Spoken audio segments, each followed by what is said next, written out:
राधे राधे मित्रों। तो मित्रों, आप लोग राधा कृष्ण के आज के एपिसोड में देखेंगे कि जामवती कहती हैं, राधा तुम भी कुछ मांग लो।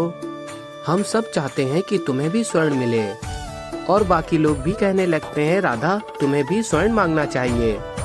और फिर तभी राधा हाथ जोड़कर मांगती हैं और फिर तभी कहती हैं, सत्य तो ये है कि मुझे स्वर्ण आभूषण की आवश्यकता ही नहीं है। आवश्यकता के अनुभव में मुझे संचय करना अच्छा नहीं लगता।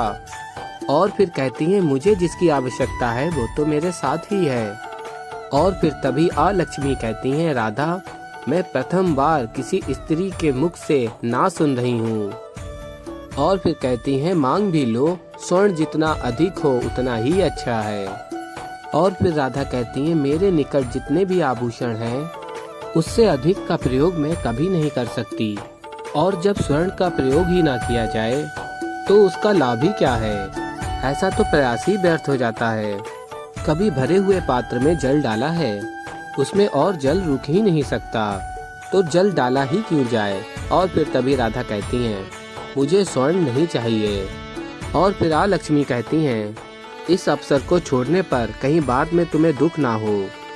और फिर तभी राधा कहती है, नहीं ज्येष्ठा, मैं ये अवसर प्राप्त ही नहीं करना चाहती। और फिर तभी लक्ष्मी कहती हैं, जैसी तुम्हारी इच्छा। और फिर मित्रों, आप लोग आगे देखेंगे, जामवती कहती हैं, मुझे इतना स्वर्ण चाहिए जितना कि कुबेर के निकट भी ना हो। और फिर तभी लक्ष्मी कहती हैं, आप सब अपने अपने नेत्र बंद कीजिए, आज तो सभी की मनोकामना पूर्ण होने वाली है। और फिर मित्रों, आप लोग आगे देखेंगे, दिव्य शक्ति कहती है, आप सभी की मनोकामना पूर्ण होगी। और कहती हैं, देवी राधा आपने तो कुछ मांगा ही नहीं। और फिर तभी राधा कहती हैं, मैं वैसे ही प्रसन्न हूँ। और फिर राधा कहती हैं, आप मुझे बस अपना आशीर्वाद दे दीजिए। और फिर दिव्य शक्ति जामवती से कहती हैं, जामवती आपने तो उच्च कोटि का वरदान मांग लिया, इसे कहते हैं बुद्धिमता।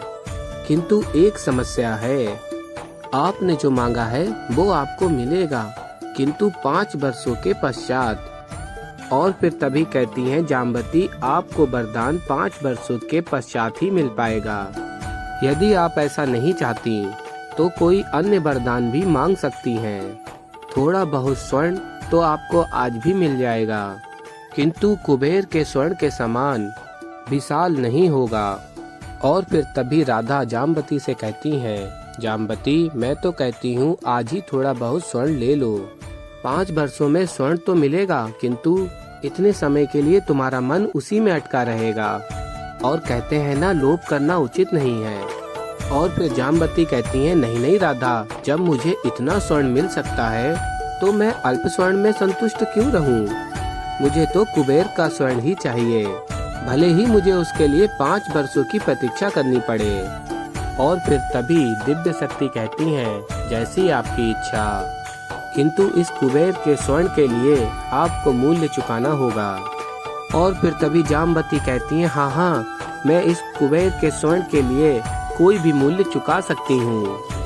और फिर मित्रों, आप लोग आगे देखेंगे कि राधा कृष्ण जी से कहती हैं, कृष्ण कभी कभी मुझे लगता है कि तुम भविष्य देख लेते हो। आज ही तुमने खेल के माध्यम से स्वर्ण के आभूषणों के विषय में बात की, और आज ही जामवती ने एक प्रकाश पुंज के आदेश पर स्वर्ण की मांग की। एक ऐसा विचित्र संयोग है ना। और फिर कृष्ण जी कहते हैं, तुम्हें क्या लगता है देवी, जामवती ने जो किया उचित था या नहीं था। और फिर तभी राधा कहती हैं, उचित अनुचित तो मुझे नहीं पता, लेकिन मेरा मन नहीं किया तो मैंने नहीं मांगा। और फिर आगे मित्रों, आप लोग देखेंगे कि जामवती कहती हैं, अब जितने भी मेरे पास स्वर्ण आभूषण हैं मैं सबको पहनूंगी, मैं कितनी सुंदर दिखूंगी। और फिर आगे आप लोग देखेंगे कि जामवती आभूषणों को पहनती हैं और जिस भी आभूषण को छूती हैं वो आभूषण गायब हो जाते हैं। और तभी लक्ष्मणा कहती हैं, माता श्री ज्ञात होता है कि ये कोई माया है। और फिर तभी आगे आप लोग देखेंगे, दिव्य शक्ति जामवती से कहती हैं, कुछ बड़ा पाने के लिए बहुत कुछ खोना पड़ता है, उसका मूल्य चुकाना पड़ता है। और तभी जामवती कहती हैं, ये तो छल हुआ मेरे साथ, ये वरदान है या अभिशाप। और फिर मित्रों, आप लोग आगे देखेंगे, कृष्ण जी लक्ष्मी से कहते हैं, तुम्हारे कारण द्वारिका में असंतोष और दुख फैल रहा है। मैं तुमसे विनती करता हूँ, समय रहते ये सब रोक दो और फिर मित्रों आप लोग आगे देखेंगे कि जामवती अत्यंत परेशान होती हैं और फिर तभी राधा कहती हैं ज्येष्ठा ही इस विषय में कोई मार्ग दिखा सकती हैं। और फिर तभी ज्येष्ठा आ जाती हैं और कहती हैं जामवती, मैं नहीं जानती थी कि ये सब हो जाएगा। अगर मुझे ज्ञात होता तो मैं आप सबको वर मांगने के लिए कहती ही नहीं। और कहती हैं मुझसे त्रुटि हुई है, मुझे क्षमा कर दीजिए और मेरा विश्वास कीजिए, मैं आपकी सहायता करना चाहती थी। और फिर मित्रों आप लोग आगे देखेंगे शाम आ लक्ष्मी से कहता है ज्येष्ठा आपने मेरी माता के साथ ऐसा क्यों किया, उन्हें तत्काल ही ठीक कीजिए। और फिर तभी आ लक्ष्मी कहती हैं मूर्ख, यही तो मेरी योजना थी। और फिर आगे आप लोग देखेंगे कृष्ण जी वहाँ आ जाते हैं और कहते हैं मुझे ज्ञात है, एक सेवक ने आकर मुझे इस दुर्घटना के बारे में सूचित कर दिया था, किंतु इसमें ऐसी क्या दुखदाई बात है जिसमें सब इतने दुखी हो गए हैं। और कहते हैं देखिए स्वर्ण ही तो अदृश्य हो रहा है, कोई व्यक्ति तो नहीं। मैं समझता हूँ कि स्वर्ण आप सबके जीवन में अत्यंत महत्वपूर्ण स्थान पर है, किंतु क्या किसी परिजन के आनंद क्या उसके जीवन से अधिक बढ़कर है ये? यदि नहीं है तो इतना दुख किस बात का? और फिर तभी जामवती कहती है कृष्ण आपको इतना सरल लग रहा है, किंतु क्या आपको इस बात का ज्ञात है कि मुझे कितनी अवहेलना और बहिष्कार सहना होगा? कोई मेरे निकट भी नहीं आएगा, मेरा जीवन एक अभिशाप बन जाएगा। और फिर जामवती कहती है श्री कृष्ण मेरी रक्षा कीजिए। और फिर तभी श्री कृष्ण जी कहते हैं हाँ जामवती, मैं समझता हूँ तुम्हारे लिए ये सरल नहीं है। और फिर कृष्ण जी बताते हैं इसमें मैं सहायता अवश्य कर सकता हूँ, किंतु रक्षा कोई और कर सकता है। और फिर तभी रेवती कहती हैं बताइए ना कौन कर सकता है उनकी रक्षा? और फिर तभी कृष्ण जी बताते हैं आज से हम सभी अष्टलक्ष्मी की कथा का पाठ करेंगे। मुझे बताइए आप सभी को ये स्वर्ण धन लक्ष्मी के मंत्र से जो शक्ति अर्जित हुई उसी से प्राप्त हुआ है ना? और फिर तभी जामवती कहती हैं हाँ आर्य, मुझे लगा एक स्त्री का सबसे बड़ा आभूषण स्वर्ण है, उसकी धन लक्ष्मी है।